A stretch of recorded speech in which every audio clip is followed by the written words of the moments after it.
À la réception de mariage de mon ex-femme, sa nouvelle famille m'a encerclé. « Qu'est-ce que tu fiches ici » a ricané son frère. Elle est passée à un vrai homme. Ils se sont tous mis à rire en me pointant du doigt. Mais mon fils de 8 ans m'a soudainement attrapé la manche. « Papa, il faut qu'on parte, maintenant. Quelque chose de grave va se produire. Fais-moi confiance, papa. » J'ai hoché la tête et j'ai commencé à me diriger vers la sortie. Puis, soudain, c'est arrivé. Chapitre 1. L'invitation que j'aurais dû ignorer. Je n'étais pas censé être là. La seule raison pour laquelle je m'étais présenté à la réception de mariage de mon ex-femme, c'était pour notre fils, Liam. On lui avait demandé d'être le « gardien des alliances ». Et malgré tout ce qu'il y avait entre sa mère et moi, il voulait que je le voie dans son petit costume noir et ses lunettes de soleil. Le lieu était une salle de banquet luxueuse. Des lustres scintillants, un quatuor à cordes dans un coin, et des serveurs glissant entre les tables avec des flûtes de champagne. Je suis resté en retrait, les mains dans les poches, essayant de me fondre dans le décor. C'est à ce moment-là qu'ils sont arrivés. Sa nouvelle famille, le frère du marié, ses cousins, même son père, tous rôdant autour de moi comme des vautours. « Qu'est-ce que tu fiches ici » a ricané son frère, assez fort pour que les invités à proximité tournent la tête. Elle est passée à un vrai homme, a ajouté un autre cousin avec un sourire narquois. Puis les rires ont fusé, moqueurs, vifs, conçus pour blesser profondément. Je suis resté silencieux. Des années à ravaler ma fierté m'avaient appris que les mots étaient parfois vains avec des gens qui ne voulaient pas les entendre.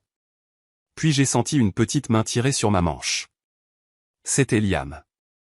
Son visage était pâle, ses yeux balayant l'autre bout de la salle. « Papa, il faut qu'on parte, maintenant. » a-t-il murmuré avec urgence. « Pourquoi ?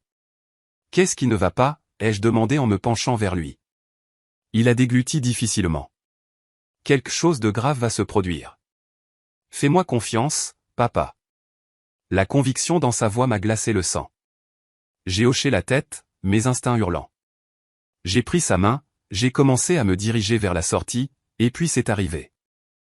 Chapitre 2. Le fracas. Nous étions à mi-chemin des portes vitrées quand le son a retenti. Un craquement assourdissant. Pendant une fraction de seconde, toute la réception s'est figée. Puis un autre craquement, et le bruit du verre explosant au-dessus de nos têtes alors que l'énorme lustre au-dessus de la table d'honneur s'écrasait au sol.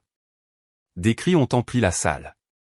Les invités ont plongé sous les tables, les flûtes de champagne se brisant sur le sol en marbre.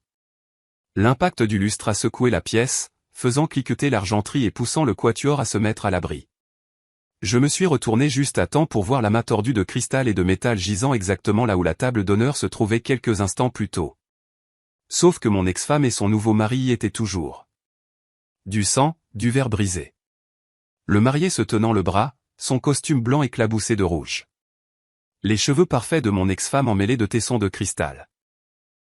La sécurité s'est précipitée à l'intérieur, suivie de quelques hommes en costume sombre qui ne faisaient clairement pas partie du personnel de restauration. Ils se déplaçaient avec une précision militaire, inspectant le plafond, vérifiant les sorties. À côté de moi, Liam s'accrochait à ma jambe, les yeux écarquillés.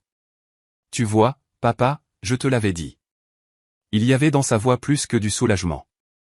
C'était de la certitude. Et c'est là que j'ai compris que Liam n'avait pas deviné que quelque chose de grave allait se produire. Il l'avait su. Chapitre 3. Le secret de Liam. Dehors, l'air hivernal nous mordait le visage alors que j'éloignais Liam du chaos. Les sirènes hurlaient au loin. Police, ambulance, peut-être même les pompiers. Je me suis accroupi à sa hauteur, en lui serrant les épaules. « Liam, comment savais-tu que ça allait arriver ?» Il a hésité, se mordillant la lèvre comme il le faisait quand il avait peur de dire la vérité. Puis sa voix est sortie dans un murmure. « Je les ai entendus hier soir. Maman, son nouveau mari, et un homme que je ne connaissais pas. Ils étaient dans la cuisine. J'étais censé dormir, mais j'avais soif, alors je suis allé chercher de l'eau. Ils disaient que ce serait poétique si tu étais blessé au mariage. » Mon cœur s'est glacé. « Moi ? Qu'est-ce que tu veux dire ?» Les yeux de Liam se sont remplis de larmes. Ils ont dit qu'ils avaient payé quelqu'un pour faire tomber le lustre pendant le toast, mais ils ne savaient pas où tu serais assis. Et le mari de maman a dit, ça n'a pas d'importance. s'il n'est pas là, peut-être que quelqu'un d'autre en fera les frais. J'ai senti le sang quitter mon visage. Il ne s'était pas contenté de se moquer de moi plus tôt. Il s'était assuré que j'étais bien là. Une colère lente et froide s'est installée dans ma poitrine. J'ai serré Liam contre moi. Tu as fait ce qu'il fallait, mon grand. Mais maintenant, c'est à papa de faire ce qu'il faut aussi. À ce moment-là, je savais que je n'irais pas voir la police tout de suite. Il ne s'agirait pas seulement d'obtenir justice. Il s'agirait de les anéantir. Chapitre 4. Manœuvre discrète. J'ai déposé Liam chez ma sœur, Clara, avant de retourner vers la réception.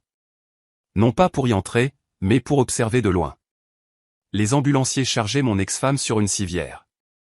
Elle hurlait, non pas de douleur, mais de rage. Son nouveau mari aboyait dans son téléphone, faisant les 100 pas comme un animal en cage. L'homme en costume sombre de tout à l'heure se tenait à côté d'eux, scrutant la foule avec la lassitude de quelqu'un qui a quelque chose à cacher. Je n'avais pas besoin de m'approcher. J'en avais assez pour commencer. Ce soir-là, j'ai appelé un vieil ami, Marcus, un ancien militaire, travaillant maintenant dans la sécurité privée. Le genre d'homme qui pouvait trouver des choses que la police ne pouvait ou ne voulait pas trouver. J'ai un boulot discret pour toi, ai-je demandé. Ça dépend, a-t-il répondu. C'est légal? Pas le moins du monde. Une pause, puis un petit rire. Envoie-moi les noms. Pendant que Marcus commençait à fouiller, j'ai joué la carte de la patience. Je suis resté silencieux. Je n'ai rien posté sur les réseaux sociaux. Je n'ai pas parlé à nos amis communs. Je les ai laissés penser que j'étais soit trop effrayé, soit trop humilié pour agir. Pendant ce temps, Marcus a tout découvert. Les dettes de jeu du marié, le compte offshore de mon ex-femme aux îles Caïmans. L'entrepreneur qu'ils avaient engagé pour le lustre, un cascadeur raté avec un casier judiciaire long comme le bras. Et le plus intéressant, c'est qu'ils avaient utilisé les fonds de l'entreprise du marié pour le payer. Cette dernière information valait de l'or. Car l'entreprise du marié n'était pas une petite PME, c'était un sous-traitant du gouvernement, le genre qui ne pouvait pas se permettre le moindre soupçon de scandale. Chapitre 5. Tendre le piège. La clé de la vengeance, c'est la patience et l'effet de surprise. Les informations de Marcus étaient une mine d'or, mais je ne voulais pas simplement les donner à la police. Non. Je voulais qu'ils se détruisent mutuellement. Première étape, semer des graines. J'ai envoyé un colis anonyme au service de conformité de l'entreprise du marié, un joli petit dossier avec des copies de virements offshore, des photos de surveillance de casino et une facture de notre entrepreneur en lustre. La lettre d'accompagnement, examen immédiat pour détournement de fonds et fraude possible impliquant des fonds gouvernementaux. Deuxième étape, je me suis attaqué directement à mon ex-femme. D'un téléphone prépayé, je lui ai envoyé une seule photo, la page du solde de son compte au Caïman. En dessous, j'ai tapé « Je sais tout. Tu auras bientôt de leurs nouvelles ». Troisième étape, ma préférée. Marcus a arrangé une rencontre, fortuite. Entre l'entrepreneur du lustre et l'un des rivaux en affaires du marié, un homme qui n'aimait rien de plus que de voir les autres imploser. Un petit paiement et la promesse d'immunité, et notre cascadeur était soudainement très pressé de parler à tout le monde. Au moment où la vidéo du mariage a été mise en ligne, avec le crash du lustre, les journalistes locaux commençaient à fureter. Pour sauver sa peau, l'entrepreneur a tout déballé. Et sa première phrase à la presse fut « Ils m'ont payé pour s'assurer que quelqu'un soit blessé ». Les dominos tombaient exactement là où je le voulais, et je ne faisais que commencer. Chapitre 6. L'effondrement public. Tout a commencé un mardi matin. Les portes de l'entreprise du marié étaient placardées d'un énorme avis, sous enquête fédérale. 2 SUV banalisés tournaient au ralenti devant. À l'intérieur, des agents en blouson emportaient des boîtes de dossiers et des disques durs. À midi, l'histoire était partout. Un homme d'affaires local faisant l'objet d'une enquête pour fraude et blanchiment d'argent, avec une image floue du crash du lustre tournant en boucle sur toutes les chaînes d'information. Le visage de mon ex-femme était dessus, hurlant, surprise en pleine chute, les yeux écarquillés de peur. Elle m'a appelé, numéro masqué, mais j'ai su que c'était elle au tremblement dans sa voix. C'est toi qui as fait ça. Tu te crois malin, mais tu as tout gâché. Je suis resté silencieux un instant, puis j'ai dit, non, c'est toi qui as tout gâché. J'ai juste fait en sorte que tout le monde le voie. son nouveau mari a été arrêté une semaine plus tard. Elle n'a pas été inculpée au début, mais lorsque les enquêteurs ont retracé son compte aux Caïmans et y ont trouvé les fonds manquants, les menottes se sont refermées sur ses poignets. Pendant ce temps, j'ai demandé la garde exclusive de Liam. Avec tous deux faisant face à des accusations criminelles, le tribunal ne me l'a pas seulement accordé. Le juge a déclaré que j'étais le seul tuteur stable dans la vie de cet enfant. La dernière fois que je l'ai vu, c'était au tribunal, menotté, sans maquillage, le regard vide. Elle a murmuré quelque chose dans ma direction. Peut-être, s'il te plaît, peut-être, désolé. Je n'ai pas répondu, car à ce moment-là, j'ai réalisé que la vraie vengeance n'était pas l'enquête, ni les gros titres, ni même les arrestations. C'était de sortir de cette salle d'audience, main dans la main avec mon fils, en sachant qu'elle ne nous ferait plus jamais de mal. Épilogue. La leçon. Des mois plus tard, la vie semblait de nouveau normale. Fini les insultes chuchotées de sa famille. Fini de faire semblant pour les apparences. Juste Liam et moi, en train de nous reconstruire. Nous avons déménagé dans un quartier plus calme. Je l'ai inscrit dans une meilleure école, une avec un programme de musique qu'il adorait. Il a commencé à jouer de la guitare tous les soirs sur le porche, de la même manière que je jouais pour lui quand il était petit. L'affaire est restée dans l'actualité pendant un certain temps. Son ex-mari a accepté une négociation de peine et elle a écopé de 3 ans pour fraude et complot. Le soir où le verdict a été annoncé, je n'ai pas ressenti la satisfaction que j'avais imaginée. Ce n'était pas une victoire, c'était un point final.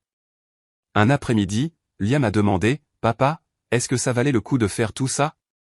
Je l'ai regardé et j'ai dit, « Mon fils, parfois, la vengeance, ce n'est pas une question de rendre l'appareil. C'est s'assurer qu'ils ne peuvent plus te faire de mal, à toi ou à qui que ce soit d'autre. » Il a hoché la tête en grattant un accord doux. Et pour la première fois depuis des années, l'air autour de nous semblait léger. Au final, je n'ai pas seulement gagné. J'ai récupéré ma vie. J'ai récupéré mon fils. Et c'était la plus douce des vengeances. Cette vengeance était-elle parfaitement justifiée? Dites-nous ce que vous pensez de cette histoire dans les commentaires ci-dessous. Aimez cette histoire. Si vous pensez que cette histoire est justifiée, partagez-la avec quelqu'un qui a besoin de cette énergie et abonnez-vous pour plus de récits stupéfiants de trahison et de justice. Car ici, chaque mensonge a son heure de vérité et chaque trahison trouve son ombre.